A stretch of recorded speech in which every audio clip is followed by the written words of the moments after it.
Sana hindi malaki ang problema na itong palaisdaan namin, fish pa namin.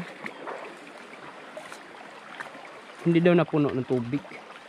Tingnan natin to. Sinabihan ko kasi sila Jano at Uwang kagabi na tingnan ngayong umaga yung fish pan kung napuno na ba, dahil sila yung mas malapit dito. Ako may kalayuan yung amin dito, kaya sila yung nautusan ko. Pero pag si Jano lang pumunta dito, sabi niya ganun pa rin yung tubig. Uy, malapit na minsan lang. May sa Bisaya, hunog kasi yan eh. Bisaya. Tingnan natin. Dito na tayo. Malakas naman yung tubig, hindi naman mahina. Pero ay ganun pa rin talaga oh.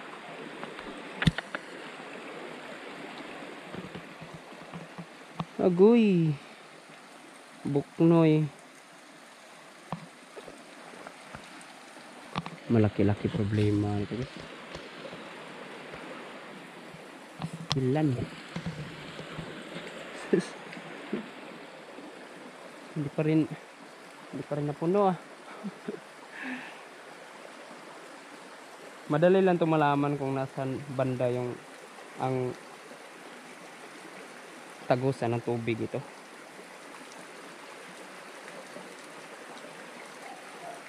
Tingnan natin 'to. Yung tubig hindi naman humina. Lakas naman. Tambo ang lakas ng tubig oh. Ito. Malalaman natin 'to. Banda. Itong mga ganito. Ito. Uy. Buang. Amo. May mga tagusan ah. Sa. To. Yan. Ito. Level ng tubig. Yan. Level ng tubig yan. Ito. Oh, yan. Ito. Yan. Ito. Tapos ayun oh. Ay hindi yan. Dahil level ng tubig. Kailangan nating malaman to kung nasaan. Wala.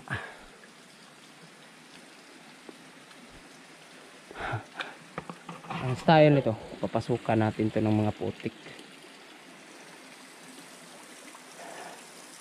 Tapos titingnan ulit kung ayun, napuno ba. Ito lang. Ito malaki oh. Ito, level ng tubig to oh. Ayan oh, level ng tubig. Ayan, level ng tubig yun. Baka pinasukan ng daga ba. Tingnan natin sa likod dito.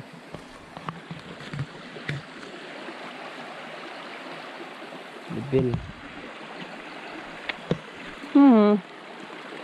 Expected namin puno na. Pero hindi pa pala. Ayun.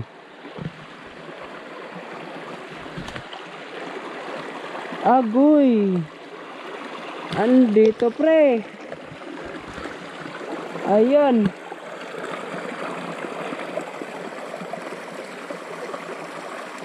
Saan to naka? Yan, malakas yan.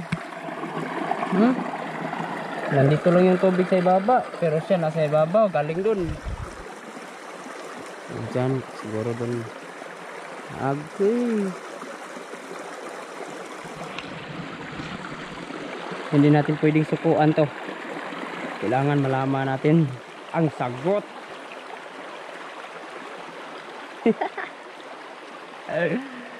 Sagot sihan. Hindi na puno. Hindi na puno guys. Sayang yung laki niyan kung hindi siya mapuno. Kailangan nating trabahuin to. hindi natin yan pwedeng sukuan eh. Wala sa bokabularyo natin yung sumuko.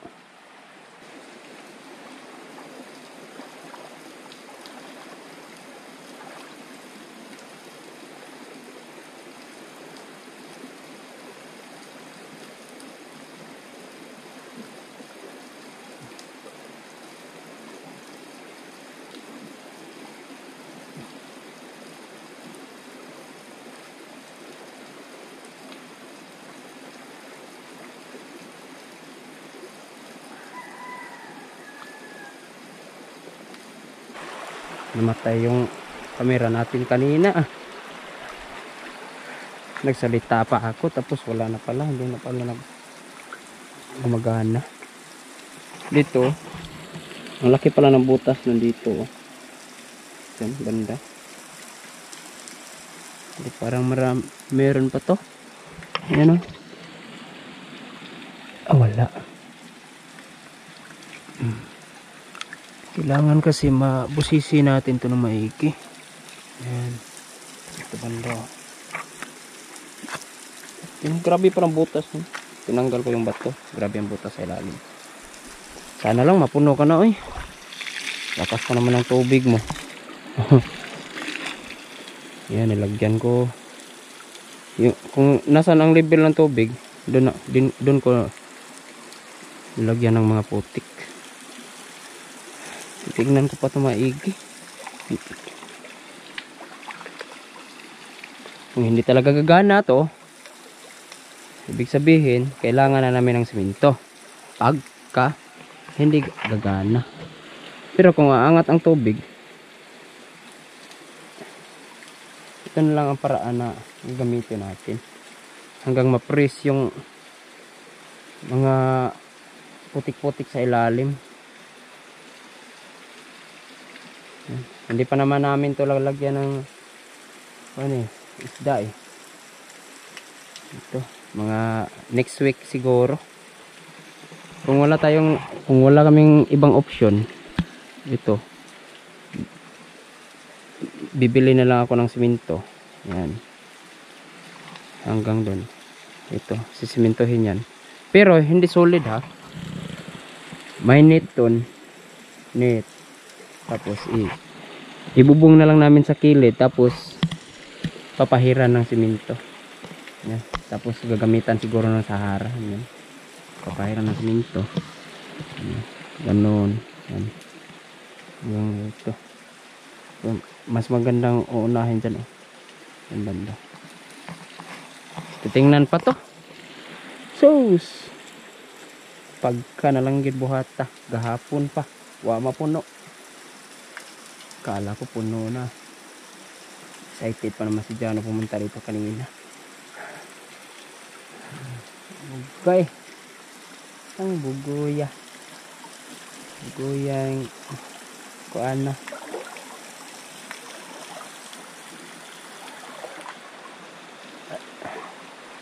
Ilang guys. Up ka muna tayo. Si Uwang kasi may lagnat eh. Nilagnat. Up ka muna ako. Lagyan ko muna ng mga putik yung mga gilid-gilid nito, mga gilid-gilid ng bato. 1 oras at kalahati na ako dito ah. Yung mga sila gilid-gilid, tinapakan ko ng mga putik. Yan, dito ako kumuha. Option na lang yan. Paraan ko ba? Yan naman talaga eh. Tatabunan yung mga butas-butas. Tapos, hindi pa rin siya angat ngayong pagbalik ko ngayong hapon. Hahayaan mo na yung tubig na yan. Parati pa namang may aftershock eh. Nakakatulong din yun para sa akin dito. Yung aftershock makaka-press yun sa mga lupa dito sa gilid-gilid hanggang sa bababa ma-press. So ngayon titingnan muna natin yung dun sa gilid. Bugoy. Ay.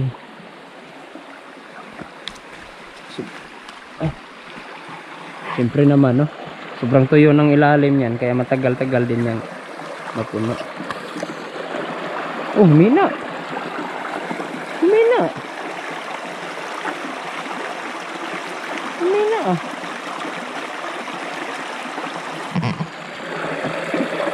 Pero meron pa rin. Humina yan, totoo yan. Humina. Hindi yan tulad kanina. Guya. Mula talaga yan dun, oh. Isa din sa nagbubutas niyan. Yung mga talangka. Yung talangka, guys. Hahanap yan ng tubig. Dito wala namang ano. Nandun yung sa likod, eh. Doon lang talaga. Pero hindi ko pa alam kung nasan tumagos siya. Doon ba sa kabila or dito ba banda. Basta tingnan ko muna to.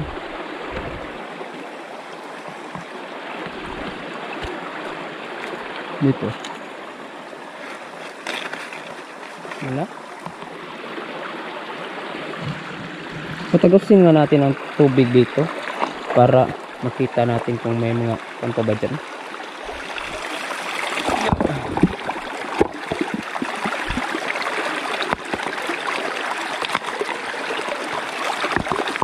Hindi kasi natin agad-agad malalaman, eh, kung hindi natin tanggalan ng mga bato rito banda para mahibas dyan banda at makita natin kung saan galing yung tubig dyan.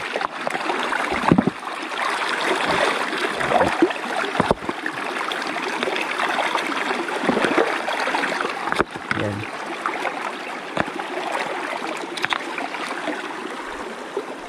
Dito tanggalan natin to para malaman kung saan galing yung tubig.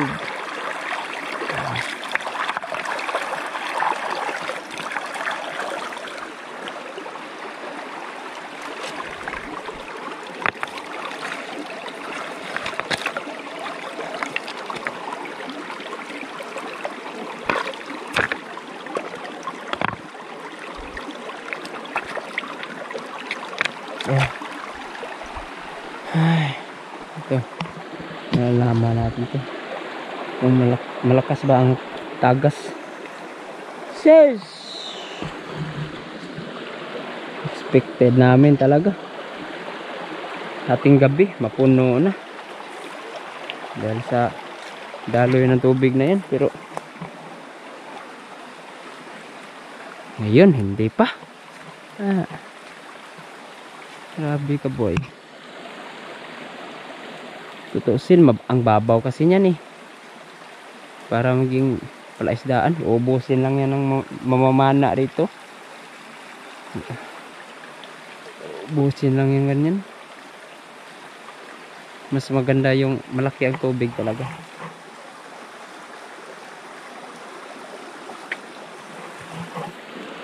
Sobrang babaw kasi niyan, taga-binti lang. So yun siguro, guys, gagawa ulit ako ng video ngayong hapon siguro, dahil ngayong Biyernes kasi pupunta na naman kami sa Bourbon, Cebu, para mag-repair na naman ang bahay dun. Wala tayong may tulong na ano, look good, eh. Kapos din tayo, guys, eh. Kaya gagawin namin, pupunta kami doon. Kami lang yung repair. May repair kami doon, bahay. Babalikan namin Biyernes ng hapon at uuwi kami Linggo ng gabi. At sakto din yung mga nakunan ko ng kasili doon.